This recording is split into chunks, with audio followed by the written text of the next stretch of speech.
Sometimes it comes down to who wants it most in Grand National Cross Country Racing. A 4-rider freight train broke out in the front of the pack at our last race in Georgia, but ultimately Chris Borich emerged on top. He's got the determination. Is that enough to win again today?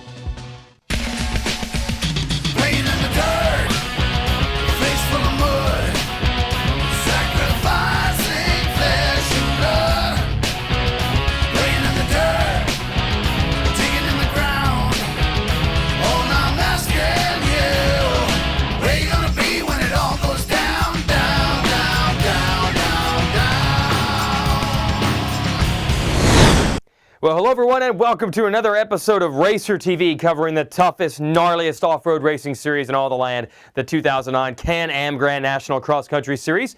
As always, I'm your host, Jason Wygant. Today, we're back to the four-wheeled ATVs. It's round 3 of this tour, the FMF Steele Creek GNCC in North Carolina. Big action expected in this one. Probably the toughest track the riders have faced this year. Lots of mud, lots of tree roots, lots of rocks, but great soil around those situations. So we'll see how it shapes up for the riders. They're all getting ready to race at the starting line. But before we go down there, let's check into the top 3 of our last race. These guys are threatening to pull away in the point standings, and they hope that their good luck continues today. I got a win here last year, my second win, and I still haven't got a win yet this year, but I got 2 podiums, so I guess if you want to think about it, I'm doing a little bit better than I was last year, but I definitely come out here with a win. Last weekend we pulled off a win in Georgia. The Suzuki LTR was working awesome. We had a great battle all day, just had to get a good start and get out front, and we ended up with the win, and I guess we're tied for the points lead right now, and we're in North Carolina. Looks like a great day for racing. Hopefully we can get a good start and just be smooth and wait until the end and hopefully pull off a win. We're here in Morgan, North Carolina on the starting line, and me and Chris are tied for points. We had a really good battle last week. I came from the back and ended up making it to second to tie things up with Chris. So I'm really pumped to be here, really excited. We got a beautiful day. All the race fans are here and just looking out to go up and stick it on the podium again and hopefully come out here with the points lead still. Now, it's great to see 3 riders representing 3 different manufacturers on the podium at these races, but the oddball story is that the 2009 Yamaha YFZ 450R, a machine that was developed almost exclusively for this type of racing, has not visited the podium yet. Kaiser is riding the 2008 model. The riders on the 09, Bill Balance, Johnny Gallagher, Brandon Summers, and Don Ackerman entered the year with a lot of hype. Let's see if a few weeks of development will put those machines up on the podium today in North Carolina. Let's get to the start. Well, this is always a favorite, one of the racers and the racers' families. Wide variety of terrain out here. Don't worry, 2 hours after the start, Dad will be back to say hi to the kids again. Lots of fans gathering here. North Carolina has become GNCC country for sure. But it's time to clear the starting line area because racing's about to get underway. How does it work? Well, we start with the engines off. When they wave the green flag, the engines fire, and we're off into the first turn. 2 hours of action here in the hills of North Carolina. $250 on the line for our hole shot. Looks like Brandon Summers and Don Ackerman going at it. Ackerman emerging with the hole shot of the number 7 GT Thunder Yamaha. Summers losing a few spots, and look at how hard these guys are pressing the pace early. We're on the very first mile of action here. Ackerman still leading the way. Ryan Lane, privateer, and another privateer, Brian Cook, second, third. There goes Summers, Taylor Kaiser, Adam McGill, Bill Balance, our defending champ. 14 is Pickens, then Yoakley. Where the heck is Borich? There is the number 2 Suzuki man with his good friend Chris Biddle right behind him. Johnny Gallagher, Santo DeRisi rounding out your field. And through this rough stuff, Ackerman continues to lead the way. But it's a lot different getting a good start in a GNCC than it is a motocross race. You can save some energy being up front early, but there's no guarantee you're going to be there in the end. Strategy will play a role. Lap traffic will a bit later on. See the people cheering on DeRisi on the 311. He's a local favorite. Gallagher stalling his machine, trying to stay with this pack. Right now it's Ackerman underneath the distinctive Steele Creek Bridge. There's Cook and Summers right there. And this section will get very tough. They'll drag a lot of that water onto the creek bank, and then you really don't know how difficult it will be. Sometimes that creek gets deep enough to trap machines. Other times it's just like a straightaway. And these riders really don't know what the track has in store for them because they are not allowed to practice or pre-run these trails. See it for the first time when you race it. Back to Ackerman. It looks like he's pulled away a little bit. Not bad for the rookie here in the Pro class. He was the Pro-Am champion last year. That's kind of what you consider the nationwide series for the up-and-coming riders in the sport. There goes the 14 of Pickens still in there. Then Yoakley. Then the 10 is Jared McClure. Then it's Borch with Bindle still hot on his heels. And look at the pressure being applied to Ackerman now. The freight train is coming. Look at this. 1, 2, 3, 4, 5, 6, 7, 8, 9. You can go outside of the top 10. And they are just wheel to wheel hammering on each other on this first lap. And that's why we say the start is critical, but it is no guarantee. If Ackerman makes one mistake, he'll go all the way to the back of that train. Everyone just rolling through this finish line area. A good chance to loosen up the arms, just take a break, catch your breath, because the action is going to get hot and heavy as the laps go by. We're just getting started.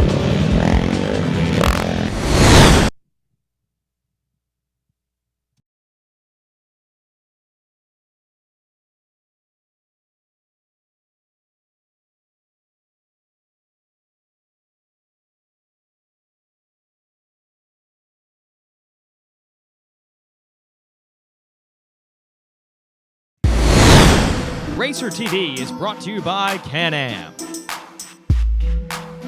Rocky Mountain, and by Yamaha. Welcome back, Jason Wygant here, your host for RacerTV, and what a race we have. Grand National Cross Country action, Ryan Lane going after the leader, Don Ackerman, Brian Cook right there. And a swarming bee's nest of other riders looking to sting. McGill now Balance moving up. Kaiser as well. There is Summers. There's Borich. The 14 of Pickens. Yoakley. McClure. Bithell. The Rock. Dwayne Johnson. And DeRisi coming through. Now into the pits for the first time. No need for fuel or goggles right now. So nothing but some encouragement from their teams. And Balance. Oh, we got a battle on our hands. Look at this. Borich making his way past Summers. So Borich is methodically working his way forward. He's gotten good starts this year, but last year Borich had some bad ones. So he has plenty of practice bringing that Suzuki toward the front of the pack, even if he doesn't get a good start. Now here's the man of the move. McGill has climbed to second around the Hondas in front of him. And there's Borich's dad, Joe, putting out the pit board. He's right where he needs to be right now. But Ackerman continuing to lead the way. How long can he hold on to this kind of pressure? Into the mud we go. Ackerman letting it all hang out of the GT Thunder Yamaha, and it pays off. He gets through clean. Cook is stuck. Cook has gotten high centered, and it's a good thing he's from North Carolina. He's got plenty of friends here to try to get him out.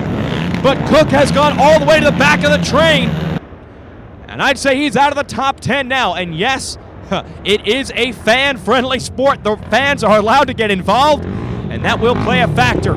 So it's all shaken up. It's Lane, Kaiser, McGill, Balance, Borch. That's your order now. Then Summers, and I'm still looking for Cook. I think that was Cook that came through at the end. Oh, McGill's not messing around. He has taken the lead from Ackerman, the first new leader today, and he is gone, just putting the hammer down on that KTM. He won this race last year, and he obviously feels comfortable. Ackerman and the rest of the riders are going to have to put their heads down and try to reel him back in. We'll get back to this in a moment, but now let's go to our Rocky Mountain Spotlight. Today's Rocky Mountain Spotlight focuses on ATV brakes. Let's start with the Tusk Carbon brake pad, retailing for just $13.99. The carbon-based compound is perfect for all riding conditions. The benefits of carbon: less heat generation and conduction, so your brakes last that much longer. Check out the sintered metal Tusk brake pad for $16.99. The copper alloy offers high friction for increased stopping power, and high-performance compound ensures increased durability in both wet and dry conditions.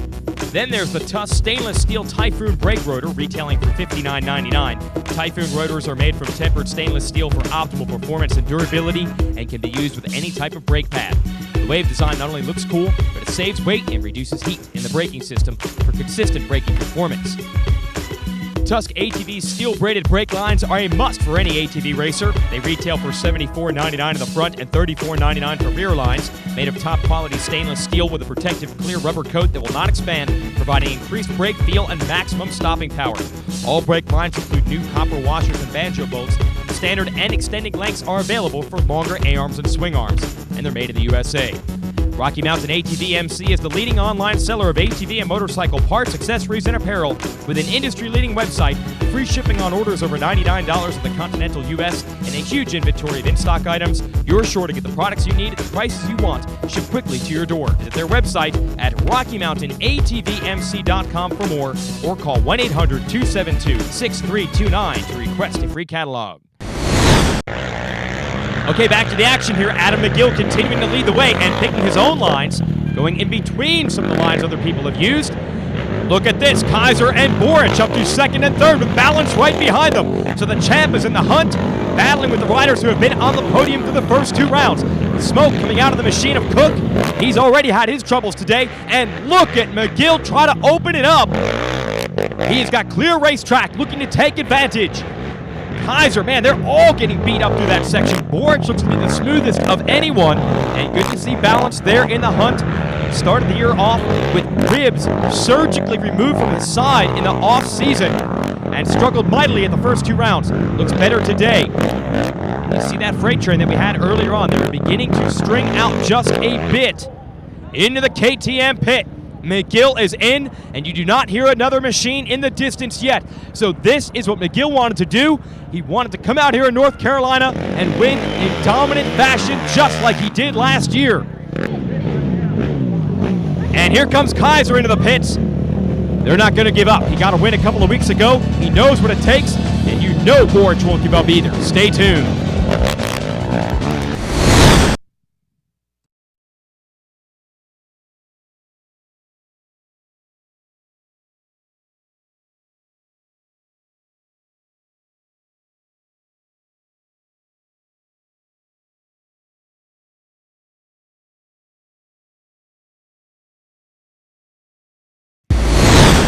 RacerTV is brought to you by Can-Am,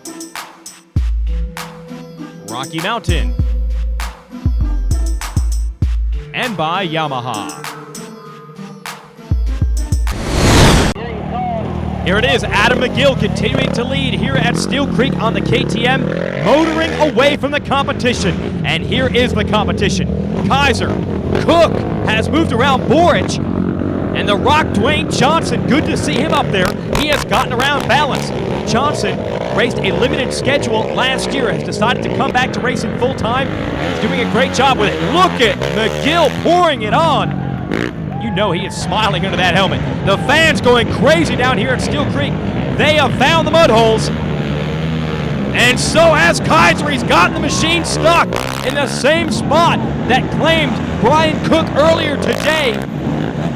Kaiser off the back of the machine, manages to get it going, and he gets out just in front of Boric. But I'm going to believe that Cook has snuck through into the number 2 position, but it might not matter. No troubles for McGill. Head down, charging, focused. And yes, it is indeed Cook, who had all sorts of trouble earlier, who is all alone in second. You see the gap there now, back to third. That is Johnson. And then it's Balance. Kaiser and Boric, so Balance has an opportunity to make up some points today. And then you've got the 11 of Lane, who has been up front all day long. Right now, the 3 of McGill. It's his race to win or lose. Let's see if the young man from West Virginia can hold on. He's got the North Carolina native Brian Cook doing everything he can to run him down. We'll be back to this, but let's get to some highlights of our morning race today from Steele Creek. Morning, we race our novice riders, utility, women's classes, and the super senior division. Here's a look at the open 4x4 class. Scott Kilby grabbing a whole shot at his Can-Am. Kilby battling it out with the 203 of Brian Buchanan early on. Wide variety of machines out there. Darryl Rath and Frankie Batista are out there on their Polarises. We also got the women's class. Chase is on between Angel Atwell on the KTM and Lexi Coulter on the Can-Am. Don't forget your defending class champion, Tracy Checo. There she is on the Yamaha. There's Coulter getting through on her Can-Am DS450.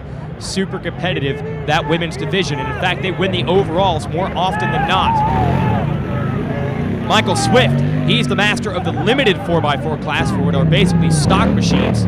Here's Daryl Rath racing the open class on a Polaris Sportsman XP. And Cliff Beasley has caught him. He races in the lights class. That's for 500cc 4x4s. Kilby is a multi-time champ of this tour, but eventually he yielded to Brian Buchanan, who has become the new master of the open 4x4 division.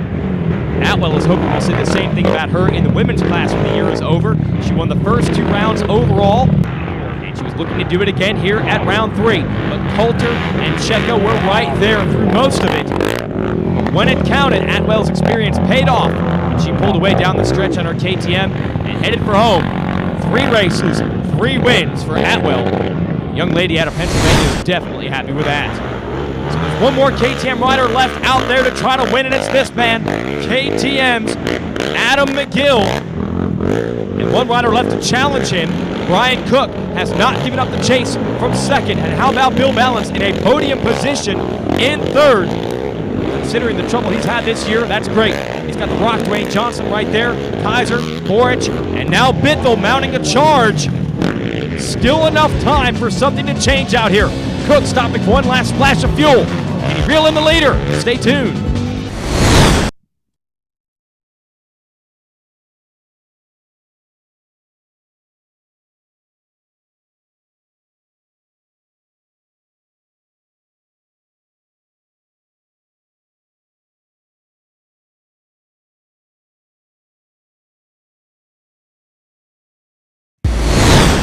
RacerTV is brought to you by Can-Am, Rocky Mountain, and by Yamaha. Well, Adam McGill has led most of this thing. It would be a heartbreaker to throw it away now, but that's what this man, Brian Cook, wants to do. Cook keeps the hammer down, he keeps charging, and he's taking the lead. Something has happened to McGill. I'm not sure yet. We'll see if he comes by in one piece. There's McGill. He must have gotten slowed up by one of those other riders. Want to give a call. We do have amateur riders out here as well. Over 300 riders circulating this track together. And maybe one of those riders slowed McGill down, but now he's taking the lead back. So McGill is not messing around. He comes back. And through the Steele Creek we go for the last time, and we've got 2 riders going for it. The KTM people. You see them pointing out the lines for McGill, but he does still not know where to go. And look, the North Carolina fans are telling Cook to go to the right. An entirely new line. He's blazing some trail, and he gets the lead back. Here's the rest of the pack. Balance, Johnson, Kaiser. Balance feathering the throttle through there, trying to keep himself dry, and he uses the same line that Cook used to get into the lead. Just utter chaos down here in these mud holes in the last lap. Look at Bithell trying to make the pass on Johnson. Now back on the trail, and McGill has taken the lead again. And a nice move by McGill to put that lapped rider between himself and Cook. They have gone back and forth about 3 times now on this final lap. And the battle for third rages. Balance. How much endurance does he have coming off of an injury? He's got Kaiser and Boric and Bithell and Johnson in tow. And now Cook has taken the lead back again. Incredible action here in the last lap of the FMS Steele Creek GNCC. Does McGill have anything left in the tank?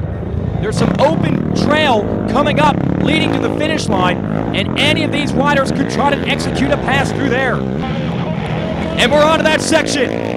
Cook gets there first. How will McGill play this? Both riders looking for their first win of the season. McGill could emerge as the points leader if he can make this pass, but he's running out of time. Only about 3 or 4 corners remain. Look at McGill hanging it out. And now steam coming out of the side of Cook's machine again. But he will not be denied. Brian Cook is going to win in his home state. Unbelievable action. Now we shift to the battle for third. Bill Balance wants it so bad. But look at Kaiser and Boric and Bithell. They're right there. Boric side by side with Kaiser going for fourth. They cross lines. They're going to come together. And Kaiser is still able to hold on. Balance with a hammer down, looking for his first podium of the season. But look at Kaiser and Boric battling. They are right there in the points. This position could mean everything at the end of the year, and Kaiser stuffs Boric. Coming down to the finish line now. Not much opportunity left for Boric. He bumps into the back of Kaiser. But it looks like the Yamaha man from Florida is going to hold off a little brake check. Kaiser is going to hold on for fourth, Balance third, Forge fifth, and look at everyone else still battling through the finish. Let's go to the podium. Feels pretty good here in North Carolina to have just finished third. Got off to a mediocre start, and it wasn't what we expected, but worked our way through the pack pretty good. We got up into third place. It was just a lot of hard places to pass out there today. Brian and Adam kind of got away from us there at the creek crossing, and that was we wasn't able to reel them back in. Just lappers didn't work our way, and all in all, it was a good race though, and thank the Lord that I was able to get healthy enough to get back up here and get on the podium again. Unbelievable race, and you even saw Summers and Johnson all the way back to 8th battling across the line. Let's go to McGill. Yeah, it was a real good day. I mean, me and Brian got out front, especially on the start, and I knew it was going to be tough to get around him and Ackerman and Lane and all them guys. So I dug deep and pushed the KTM to the front and actually started to stretch a lead. And ended up catching lappers. Lappers played a big part of today, how everything went. And, I mean, it all came down to the last lap, last 4 or 5 miles, and just, I mean, he just outran me today. Here you see why Kaiser and Boric were battling so hard at the finish. Let's go down to our winner, Brian Cook. Put my head down, charged. All the fans here were cheering me on, and we started catching lappers, and I was catching them like 10 or 15 at a time, so I knew they were giving Adam problems, so I knew that they showed me closing in, so I just put my head down and charged, and caught up with him starting to, when we got the 2-lap car there, and stopped and got some gas, and we battled it out, man. We raced each other hard. It was fun. I had an awesome time with him, and looking forward to doing it again maybe next 2 weeks at Cross Anchor in Big Buck. Unbelievable racing action today. Let's check it out with our Yamaha race recap. It was a Yamaha out front. MotorcycleUSA.com whole shot award goes to Don Ackerman. He led 10 furious riders behind him. They were all fighting for that number 1 spot. Eventually, Cook got stuck and went to the back of that train. Then McGill took the lead from Ackerman and began pulling away, and it looked like the KTM man was going to dominate like he did here 1 year ago. Everyone else was left to battle behind him. Kaiser, Boric, Balance, Ackerman, and eventually Cook, who was on a rail from the back. But lap traffic would slow up McGill enough to allow Cook to catch back up, leading to an amazing last lap battle. And in the end, the privateer from North Carolina on the Hauser Racing Honda takes the win. Congrats to Brian Cook. For everyone here at RacerTV, thanks for watching.